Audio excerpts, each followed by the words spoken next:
Mateus 5, de 17 a 20, diz assim: Não penseis que vim revogar a lei ou os profetas. Não vim para revogar, vim para cumprir. Porque em verdade vos digo, até que o céu e a terra passem, nem um i ou um tio jamais passará da lei, até que tudo se cumpra. Aquele, pois, que violar um destes mandamentos, posto que dos menores, e assim ensinar aos homens, será considerado mínimo no reino dos céus. Aquele, porém, que os observar e ensinar, esse será considerado grande no reino dos céus. Porque vos digo que se a vossa justiça não exceder em muito a dos escribas e fariseus, jamais entrareis no reino dos céus. Meus irmãos, nós temos estudado a série Jesus e os seus discípulos, o discipulado segundo Jesus. Nós começamos lá na parte final do capítulo 3, mostrando o batismo de Jesus. Entramos no capítulo 4, quando Jesus foi tentado, Jesus voltou para a Galileia, chamou os seus primeiros discípulos, pregou por toda a Galileia. Entramos no capítulo 5, quando começa o Sermão do Monte, e no início do Sermão do Monte nós temos as bem-aventuranças. O que são as bem-aventuranças? Nós já vimos há 2 domingos atrás. As bem-aventuranças, elas mostram o caráter do discípulo, o caráter do crente. Então, você e eu, antes da nossa conversão, nós éramos completamente diferentes do que as bem-aventuranças nos mostram. Uma pessoa que não é crente, ela é soberba. Jesus diz, bem-aventurado os humildes de espírito. O que é um humilde de espírito? É uma pessoa que reconhece que não é nada, que não merece nada, que é um miserável pecador. E esse miserável pecador, quando ele reconhece isso, humilhado diante de Deus, ele então chora pelos seus pecados, chora porque diante de Deus ele sabe que ele não é nada. Deus é santo, é poderoso, e nós somos miseráveis pecadores. Então uma pessoa que é humilde de espírito, que reconhece isso, ela chora diante de Deus. Essa pessoa também se torna alguém manso. Uma pessoa que não é cristã, ela é uma pessoa que, além de ser soberba, além de ser ranzinza, ela é uma pessoa brava, é uma pessoa raivosa. Nós vimos hoje de manhã que existe uma diferença entre ira e raiva. Deus, ele se ira, e Deus não peca. Só que a ira de Deus é uma ira santa, porque Deus, ele se ira porque a justiça dele não é cumprida pelos homens. Ele não é obedecido pelos homens. Mas a nossa ira é uma ira raivosa. A gente fica bravo. E Jesus, ele fala que bem-aventurados são aqueles que se humilharam, que choraram e agora são mansos. Por que eles são mansos? Porque eles sabem que não merecem nada. Então, uma pessoa humilde, ela fica mansinha. Ela entende que ela está nas mãos do Senhor. Essa pessoa, ela tem fome e sede da justiça. De que justiça é essa? Da justiça de Deus, da justiça de Cristo. Porque se ela sabe que ela não é justa, se ela sabe que ela não consegue obedecer papai e mamãe 100%, ela sabe que tem alguém que conseguiu obedecer papai e mamãe e obedecer o Pai do céu 100%. Então ele busca a justiça desse que é plenamente obediente. Então, a partir de então, ele vai ser misericordioso, ou seja, uma vez que ele sabe que Deus foi misericordioso com ele, Deus o salvou, Deus o resgatou das trevas e trouxe para a sua maravilhosa luz, ele também demonstra misericórdia. Ele não julga mais as pessoas, mas ele demonstra misericórdia. Ele é limpo de coração. Ou seja, ele agora é uma pessoa que tem o seu coração diante de Deus purificado. foi limpo pelo sangue de Cristo. Ele é um pacificador, ou seja, ele era uma pessoa que era a seguinte, sabe aquela pessoa que é assim? Olha, eu sou uma boa pessoa, mas não piso no meu calo. Se pisar no meu calo, sai de baixo. Não, o cristão ele é diferente.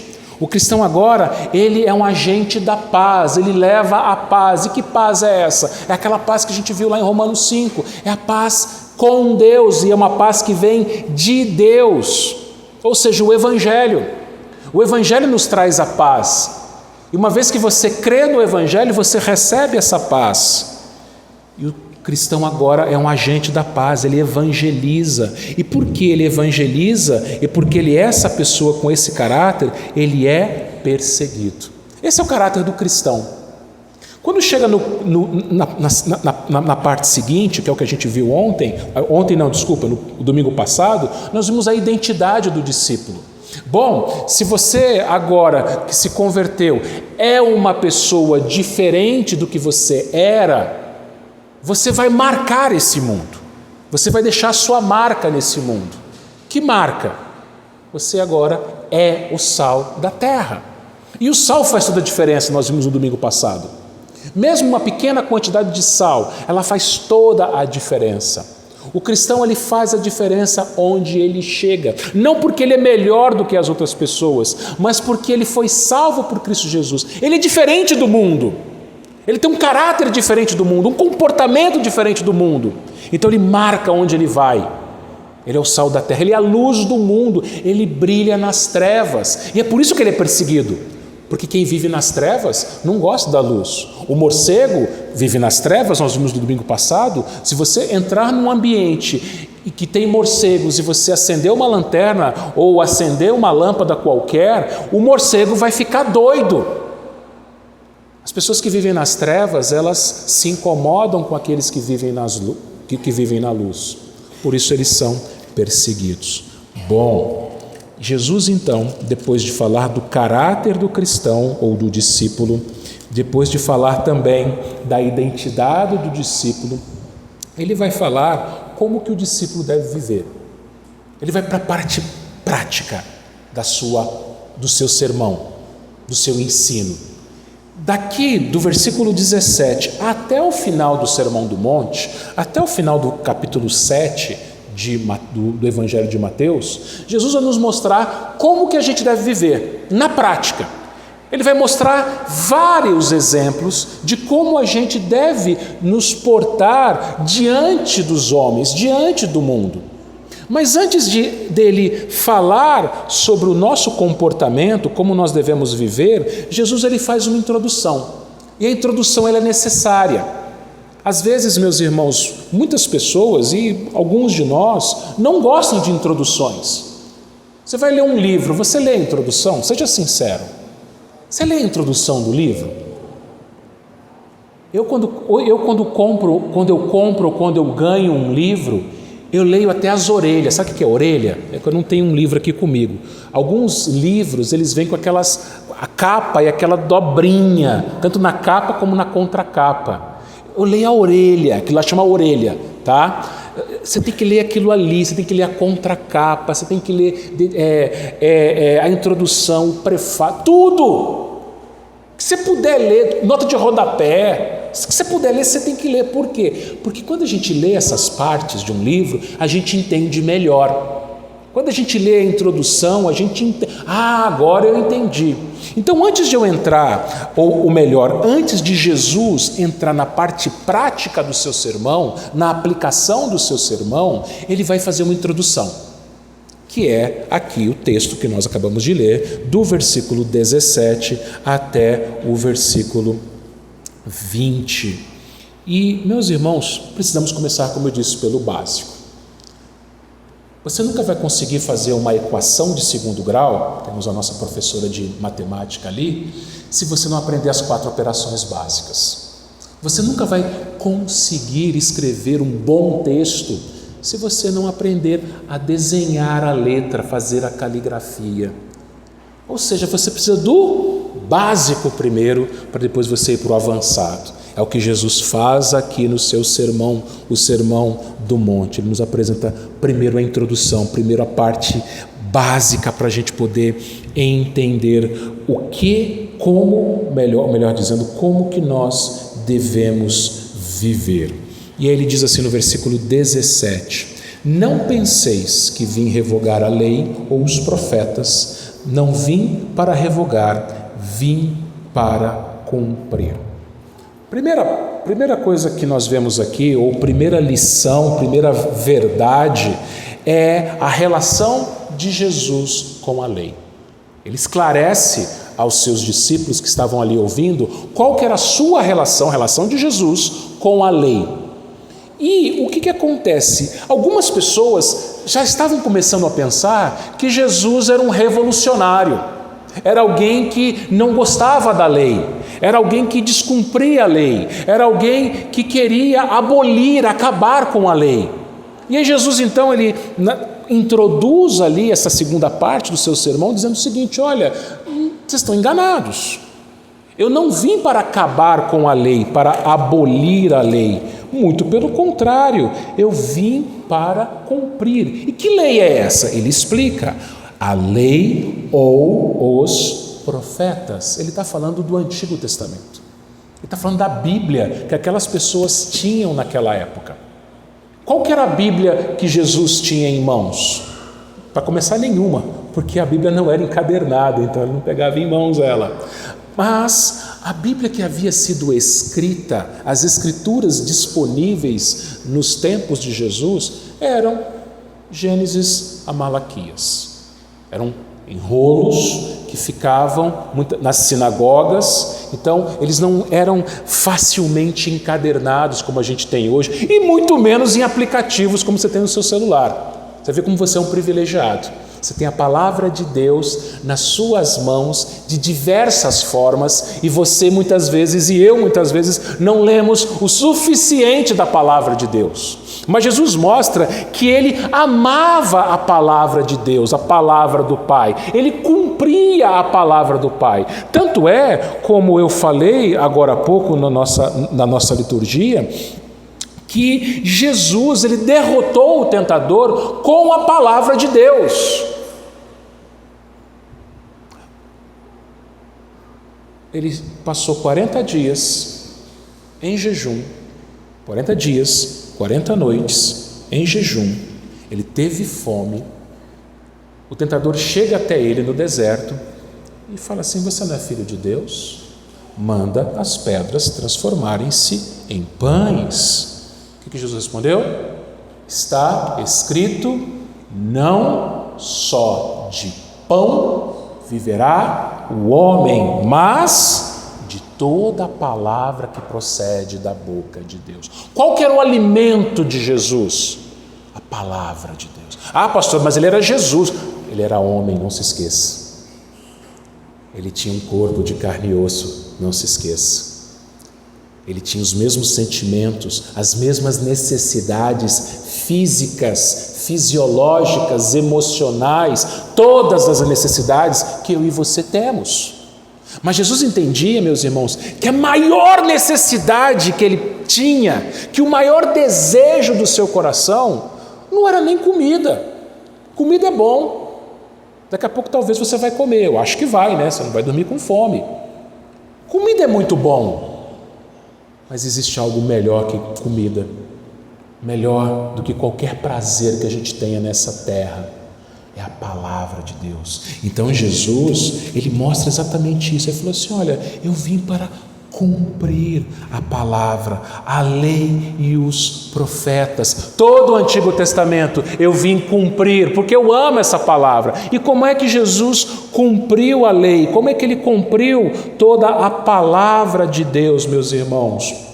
Ele cumpriu de 3 formas. Quando a gente fala de lei, a teologia reformada, ela divide a lei a lei ou o Antigo Testamento, vamos dizer, em 3 partes. A lei cerimonial, a lei civil e a lei moral. Vamos lá, por partes. Primeiro, Jesus ele cumpriu a lei cerimonial. O que era a lei cerimonial? Lei cerimonial era a lei da religião judaica. a religião dos hebreus, o judaísmo. Então, quando Jesus nasceu, ao 8º dia, a lei dizia que o menino de 8 dias de idade deveria ser circuncidado. E os pais deveriam oferecer um cordeiro quando um filho primogênito nascia. Então eles tinham que sacrificar um cordeiro. Se fossem pais muito pobres, eles poderiam oferecer como sacrifício uma pombinha. Você vai lá no Evangelho de Lucas, o que Maria e José fizeram?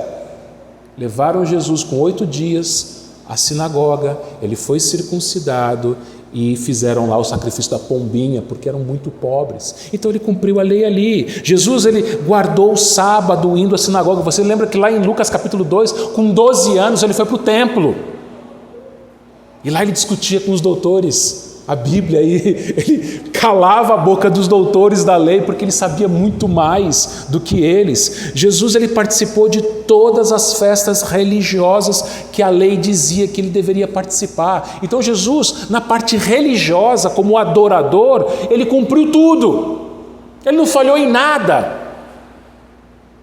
É como se Jesus, nos dias de hoje, não faltasse um culto sequer em toda a sua vida, uma escola dominical sequer em toda a sua vida, entregasse o dízimo de tudo em toda a sua vida, não falhasse em nada na religião em toda a sua vida. Ele cumpriu toda a lei cerimonial. Ele também cumpriu a lei civil. Jesus era um cidadão exemplar. Era um cidadão exemplar. Havia a lei civil de Israel, a lei do Estado de Israel, o Estado antigo de Israel. E ele cumpriu tudo. Você vai se lembrar, por exemplo, que Jesus, ele mandou seus discípulos pagarem o imposto a César, dar a César o que é de César. E ele cumpriu, ele era um cidadão exemplar, ele não falhou em nada. Tanto que quando ele foi apresentado diante de Pilatos, o que Pilatos falou para a multidão? Eu não vejo nele crime algum. Não havia nada na lei civil que Jesus havia descumprido, quebrado. Ele cumpriu toda a lei civil. E ele também cumpriu toda a lei moral, obedecendo plenamente todos os mandamentos. Todo o mandamento de Deus, todos os 10 mandamentos.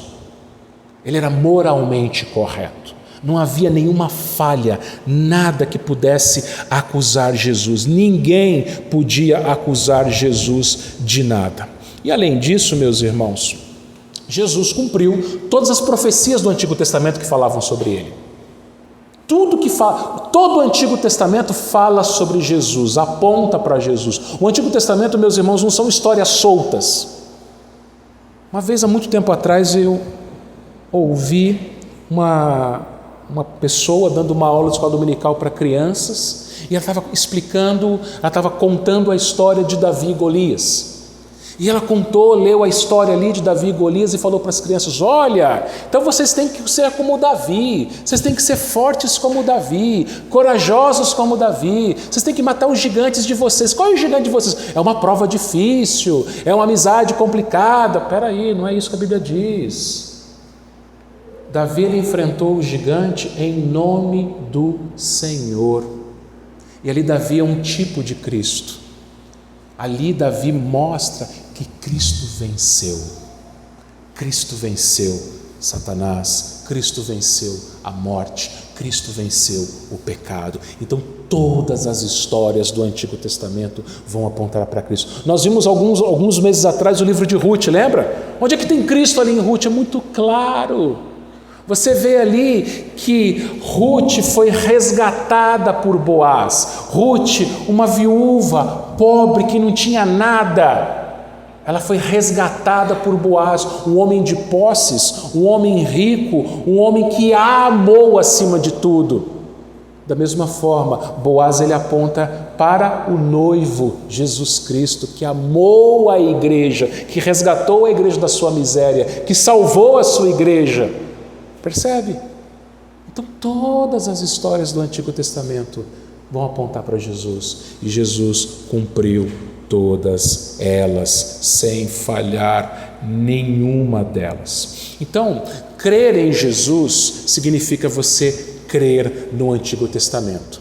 Algumas pessoas, alguns cristãos, meus irmãos, têm dificuldades com o Antigo Testamento. Vão dizer o seguinte: não, mas o Deus do Antigo Testamento era um Deus sanguinário, era um Deus que mandava matar crianças. Jesus não, Jesus é um Deus de amor, Jesus ele pegou as crianças no colo, vinde a mim os pequeninos. Aquele Deus do Antigo Testamento, ele mandava matar crianças, meninos de peito. Bom, vamos lá. São textos bem complicados mesmo, aparentemente. Mas pensa comigo, existe algum justo diante de Deus? Diante de Deus alguém é justo? Paulo disse: não há justo nenhum sequer. Todos pecaram e carecem da glória de Deus.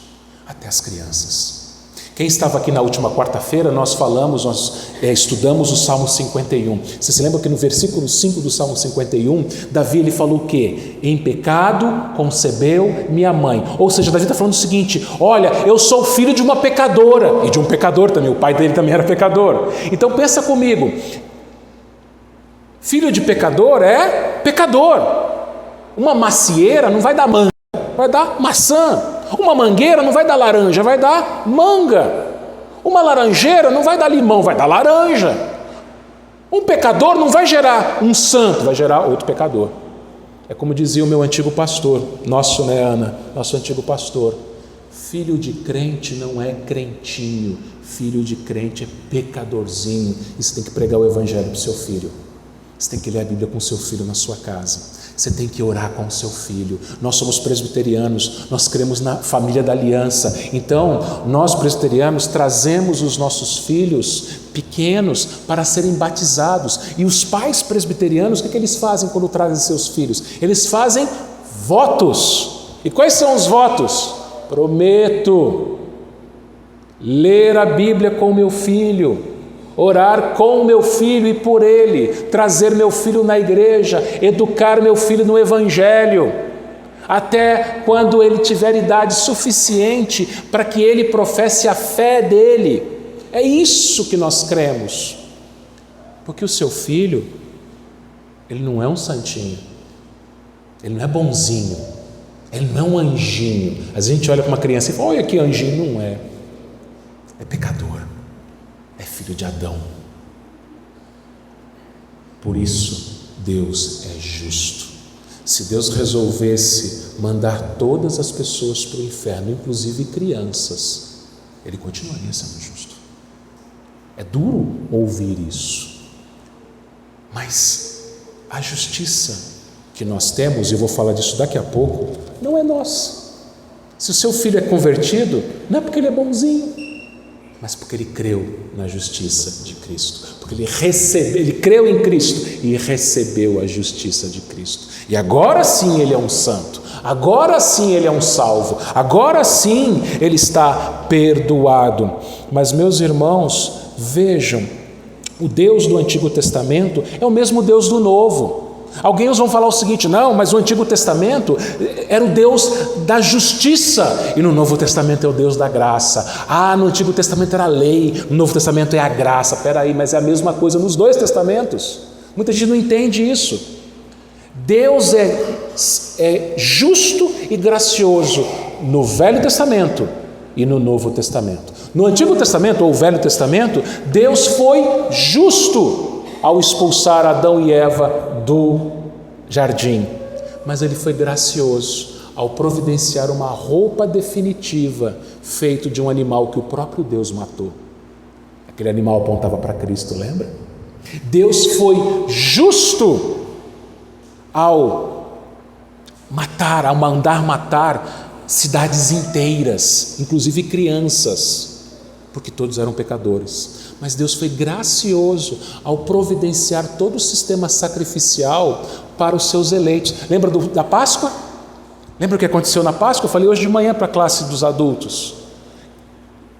Deus mandou, através de Moisés, que cada família dos hebreus tomasse um cordeiro, matasse esse cordeiro, assasse esse cordeiro, comesse e o sangue fosse retirado e passasse na porta de cada casa, porque naquela noite passaria o anjo da morte e o anjo ia passar pelo Egito e nas portas onde não tivesse o sangue do cordeiro, o anjo ia entrar e matar o filho primogênito. Mas nas portas onde ele visse o sangue do cordeiro, ele passaria batido. Aí eu te pergunto, quem merecia morrer? Os filhos dos egípcios ou os filhos dos hebreus? Eu te respondo, todos. Todos mereciam morrer. Todos mereciam morrer. E eu te digo mais uma coisa, no Egito naquela noite houve morte em todas as casas. Nas casas dos egípcios, quem morreu? Os primogênitos. Na casa dos hebreus, quem morreu? Um cordeiro. E o cordeiro morreu no lugar dos primogênitos. E o sangue era a marca. O sangue do cordeiro era a marca. Por que você não vai para o inferno mais? Porque o cordeiro já foi no seu lugar, na cruz. Ele morreu por você. Viu justiça e graça? Na cruz, Deus demonstrou a sua justiça. Deus foi justo, castigando aquele que carregou o nosso pecado. E Deus também foi gracioso, perdoando os donos daqueles pecados, nós. Percebe que Deus não muda? O mesmo Deus do antigo é o mesmo Deus do novo. No antigo tem justiça, tem graça. No novo também tem justiça e tem graça. Então Jesus cumpriu tudo isso. Quando a gente olha tanto para o novo, o antigo ele vai apontar para Jesus, o novo ele vai apresentar Jesus. Jesus cumpriu tudo que estava na lei, tudo que estava nos profetas. Versículo 18 diz assim: porque em verdade vos digo, até que o céu e a terra passem, nenhum i ou tio jamais passará da lei, até que tudo se cumpra. Jesus está dizendo aqui, meus irmãos, que cada detalhe da lei será cumprido. Quando ele fala de tio e de i, ele está falando dos menores traços da língua hebraica, as menores letras da língua hebraica. O hebraico ele é muito diferente do português, bastante diferente. Depois lá na sua casa você entra no Google e procura lá hebraico, alfabeto hebraico. No seminário a gente tem que aprender. Alfabeto hebraico, a gente não fala hebraico, mas a gente sabe algumas coisinhas de hebraico. E o hebraico, se você mudar um risquinho, muda toda a palavra. Uma partezinha muda toda a palavra. O que Jesus está dizendo aqui é que os mínimos detalhes da lei seriam cumpridos. Então, como a gente já viu, a lei cerimonial já foi cumprida. Não precisa mais de circuncisão, graças a Deus, né, meus irmãos? Não precisa mais de circuncisão, já foi cumprido. Temos o batismo.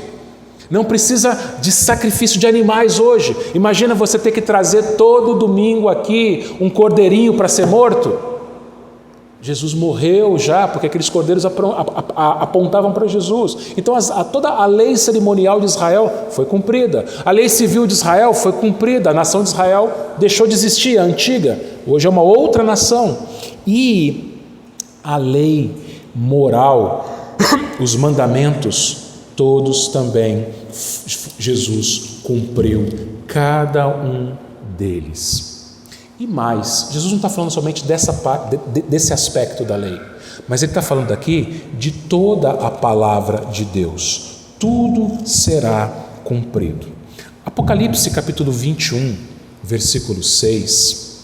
O apóstolo João, tendo a revelação de Apocalipse, a revelação dos últimos dias, da consumação de todas as coisas, Apocalipse 21, 6. João ele vai mostrar ali que depois que Jesus vir a segunda vez à terra, julgar Satanás, lançar Satanás no lago de fogo, os céus e a terra deixarem de existir, os mortos serem julgados e lançados no lago de fogo, o novo céu e a nova terra serem uma realidade, depois que tudo isso ser cumprido, consumado, em Apocalipse 21, 6, Jesus ele diz: tudo está feito. Terminei, concluí, acabou.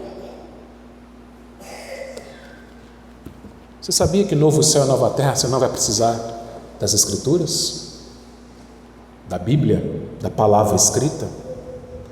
Isso aqui é para cá, para a terra. No céu, novo céu e nova terra, a palavra estará corporalmente, fisicamente diante de nós. Tudo está feito. Cumpri toda a lei, cada parte, cada menor detalhe da lei eu cumpri, disse Jesus lá em Apocalipse 21:6. E nós estaremos presentes quando ele disser isso. Já pensou nisso? Já pensou quando você estiver com o seu corpo novo, seu corpo ressuscitado, seu corpo perfeito? Não vai ter mais hérnia, não vai ter mais dor, não vai precisar mais de óculos, não vai ter mais nenhuma imperfeição, seus cabelos não vão precisar mais de tintura, você vai estar lindo e perfeito. E Jesus falou assim: cumpri tudo, tudo está feito. Acabou aquela velha vida, aquele velho mundo, acabou. Tudo que o meu Pai quis está cumprido. Agora vamos viver uma nova vida. Nós não vamos precisar mais da palavra escrita. Por quê? Porque a própria palavra, o verbo, o logos de Deus estará diante da gente. A gente vai ouvir não de um pregador, não vai ter pastor no céu e na nova terra. Vai ser Jesus que vai falar diretamente com a gente. Da sua boca sairá a palavra de Deus, porque Ele é a própria palavra de Deus. Bom, então essa é a relação de Jesus com a lei. Ele veio para cumprir a lei. Enquanto Ele esteve aqui na terra, Ele como homem cumpriu toda a lei. E Ele vai cumprir toda a lei, a Escritura, a palavra de Deus. E a minha bateria está acabando. Deixa eu pegar aqui. Está enrolado. Pega lá.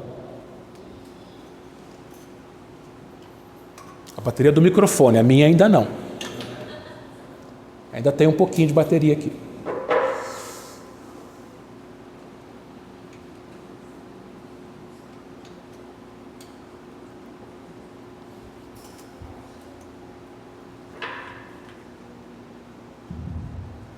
Problemas técnicos resolvidos.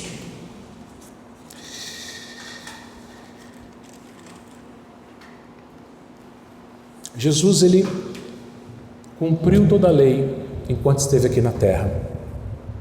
Aquela lei que você e eu não conseguimos cumprir. Ele vai cumprir toda a sua palavra, toda a Bíblia, todas as profecias serão cumpridas. Pensa comigo o seguinte. A Bíblia diz que Ele vai enxugar toda lágrima. Talvez hoje você tenha chorado por algum motivo. Talvez hoje você tenha sofrido por algum motivo.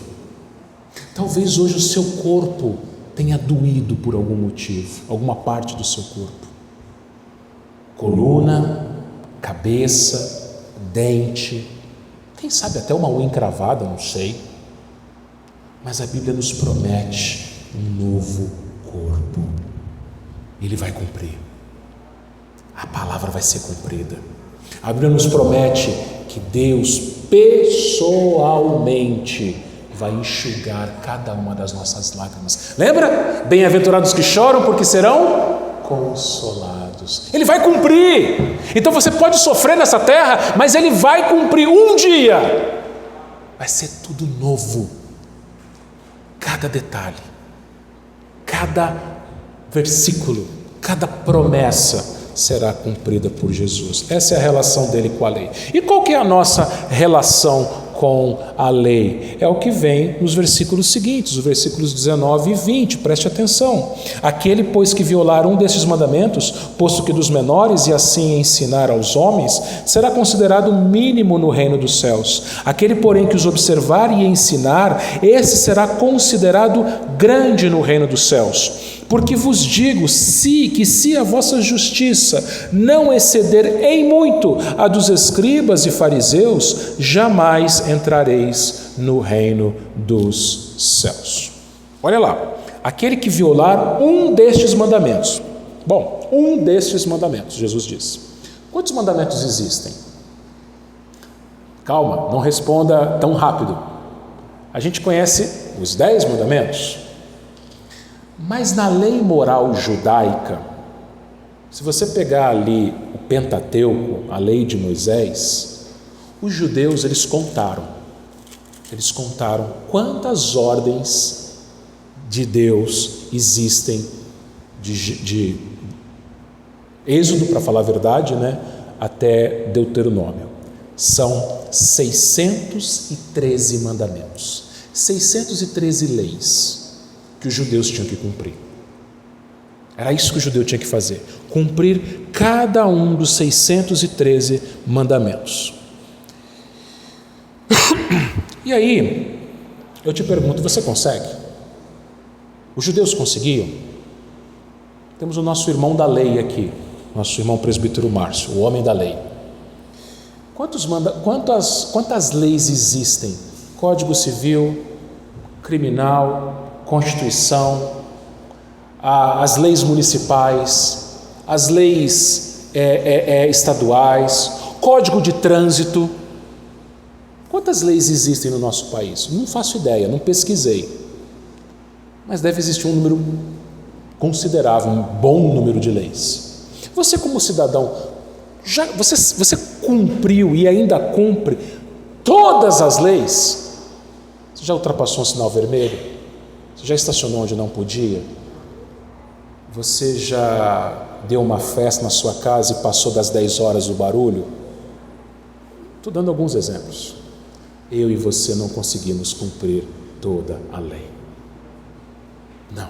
A gente pode cumprir, a gente pode ser obediente, mas plenamente, totalmente, ninguém consegue.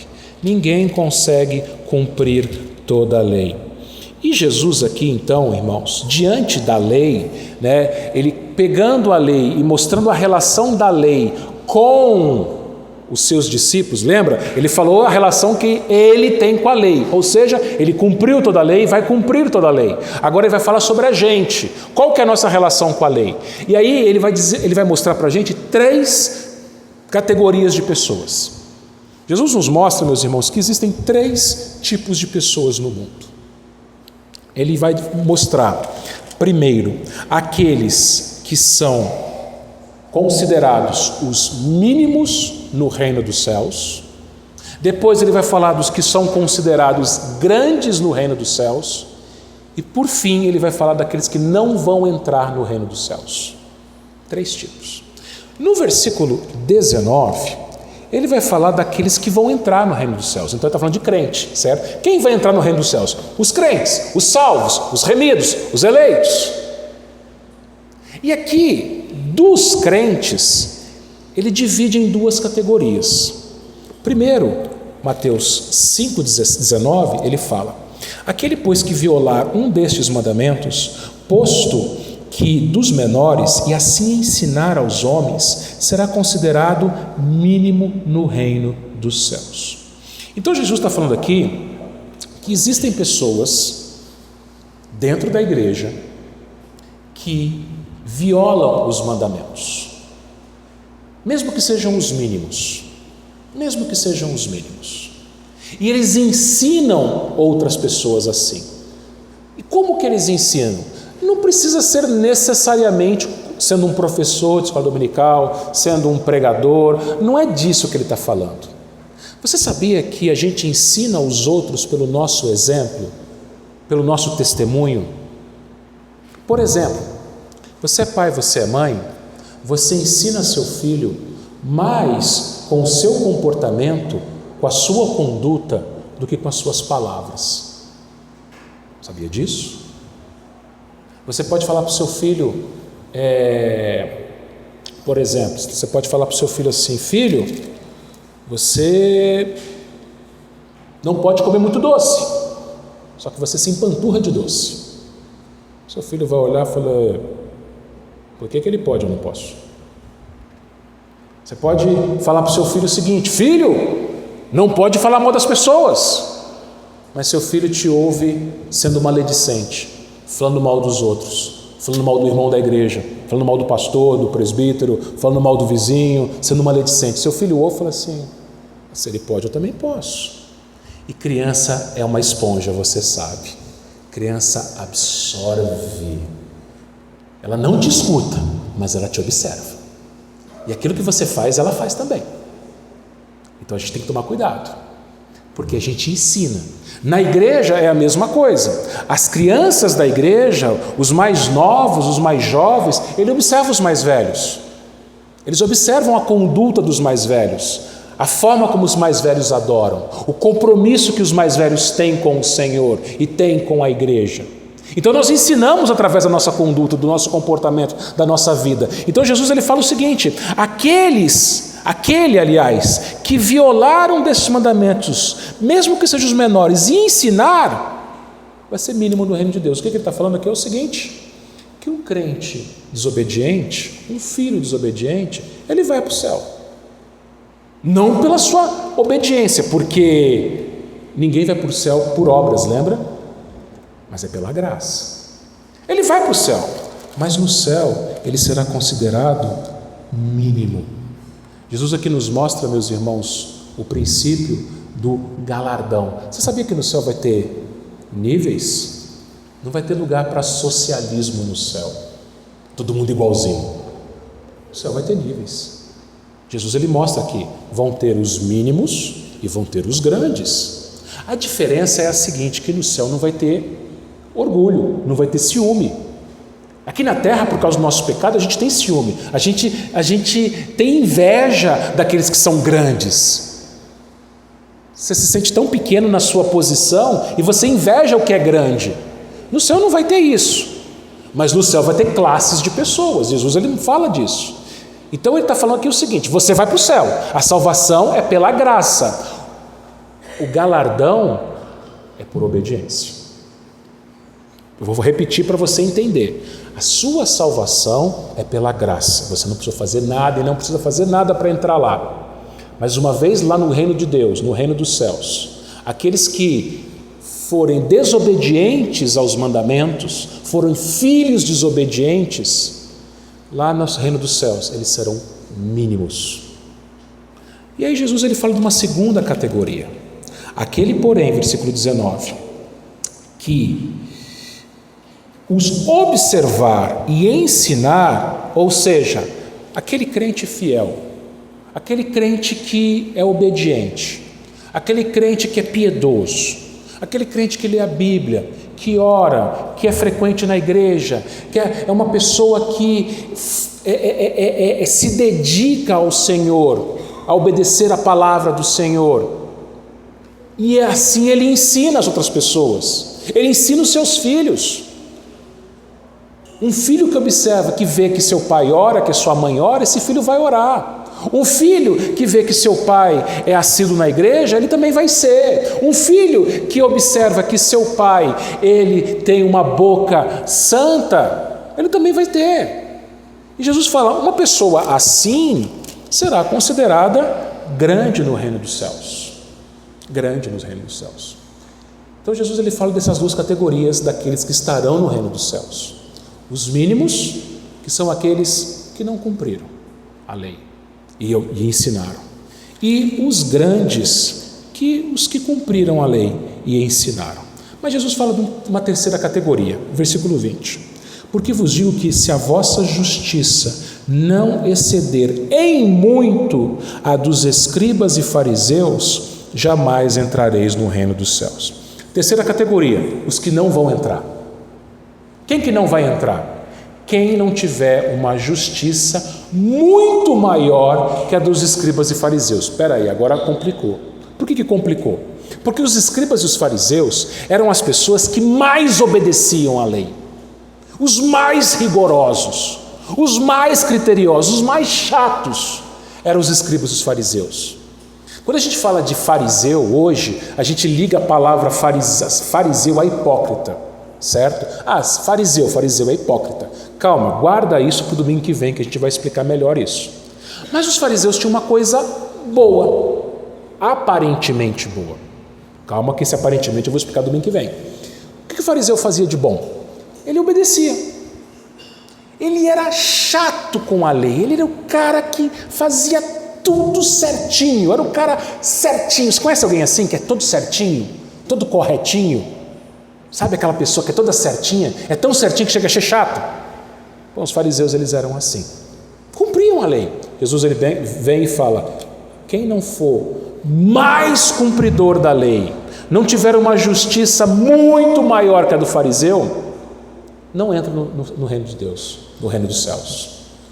Espera aí, Senhor, então ninguém entra, porque ninguém vence os fariseus. Se você fosse se comparar com os fariseus, você ia perceber que o fariseu, ele cumpre mais a lei do que você. O fariseu não falhava um dízimo sequer. O fariseu, ele comparecia todo sábado na sinagoga ou no templo. O fariseu era aquele crente todo correto, assíduo, correto, certo. E Jesus falou assim: você tem que ser melhor. Por quê? Como assim melhor? Porque os fariseus, por mais corretos, certos, chatos que eles fossem com a lei, eles conseguiam cumprir toda a lei? Não, 100% não, plenamente não. Quem é que conseguiu? Jesus. Como é que é possível eu ter uma justiça maior que a justiça dos fariseus? Se a minha justiça for a justiça de Cristo. O que Jesus está ensinando aqui? Só entra no reino dos céus quem tiver a justiça de Cristo, quem foi salvo por Cristo. Quem não foi, não vai entrar. Mas se você vai entrar, Jesus ele faz um alerta para você e para mim. Nós precisamos obedecer. Não obedecer para entrar, como os católicos ensinam, por exemplo, que você só vai para o céu se você fizer por merecer. Não, você não vai para o céu para fazer por merecer, porque você não merece, eu também não. Você está no céu, você vai entrar no reino, obedeça. Mas não obedeça de novo para se aparecer, para ser bom ou para entrar no céu. Obedeça em gratidão e louvor ao Senhor que te salvou, que cumpriu a lei no seu lugar, que sofreu a condenação da lei no seu lugar, que obedeceu a lei no seu lugar. Você, eu, o Davizinho lá, ninguém consegue obedecer papai e mamãe como Jesus obedeceu, obedecer ao Pai do céu como Jesus obedeceu. A gente não consegue, mas Ele obedeceu no nosso lugar. Ele viveu a nossa vida e Ele também morreu a nossa morte. Ele foi condenado pela lei, porque a lei dizia: a alma que pecar, esta morrerá. O salário do pecado é a morte. Ele não pecou, mas ele morreu, porque ele tomou sobre si os nossos pecados. Então, se ele fez isso por você, obedeça. Obedeça a palavra dele. Obedeça, porque é um pai que se agrada. Irmãos, quando a gente desobedece a Deus, deixa eu te lembrar uma coisa. Deus, Ele te observa todo o tempo. Davi escreveu lá no Salmo 139: para onde fugirei da face de Deus? Para onde me ausentarei do teu Espírito? Não tem como você fugir da presença de Deus. Então, quando você peca, Deus está vendo. Mesmo que seja com os seus pensamentos, Deus conhece. Só que não é para você ter medo, como se Deus fosse um juiz que fosse te condenar por causa dos seus pecados. Mas Deus é um pai. Você que é pai e mãe aqui, presta atenção no que eu vou te dizer. Quando seu filho desobedece, como você se sente? Eu me sinto triste. Quando a gente peca, o pai se entristece. O pai se entristece. E o pai quer que os seus filhos sejam obedientes. Você, pai e mãe, você não quer que seus filhos sejam obedientes? Você não quer que seus filhos sejam obedientes às suas ordens, à palavra de Deus? Deus quer que a gente seja obediente a Ele, porque Ele nos ama. Você que é pai, você é mãe, você sabe que se o seu filho for obediente, ele vai ser feliz, não vai? Se o filho da gente obedecer, se a filha da gente obedecer, vai ser feliz. O nosso pai quer que a gente obedeça, porque quando a gente obedece o pai, a gente é feliz. Então obedeça, não por méritos, não por qualquer outro sentimento, mas por gratidão e louvor ao Deus que nos salvou, ao Deus que nos justificou. E Ele olha para nós agora, Ele não vê mais miseráveis pecadores, Ele vê filhos, Ele vê filhas. Então obedeça ao Papai do Céu, seja obediente ao Papai do Céu, porque assim você vai ser feliz. Que Ele nos abençoe. Amém.